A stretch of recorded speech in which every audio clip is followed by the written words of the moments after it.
ये glamour BS4 model ये कौन 2-3 किलोमीटर जाऊे स्टार्ट बंद हो यार मेन प्रॉब्लम हो ये स्टार्ट भी ठीक हो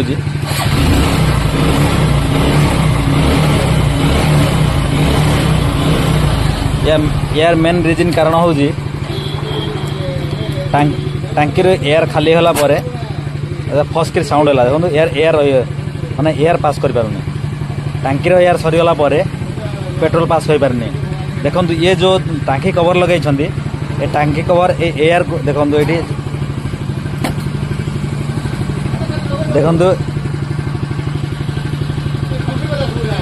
देखो ये एयर जावाई होल अच्छी ये ब्लॉक है ये ब्लॉक है एयर पास कर पारनी से स्टार्ट बंद हो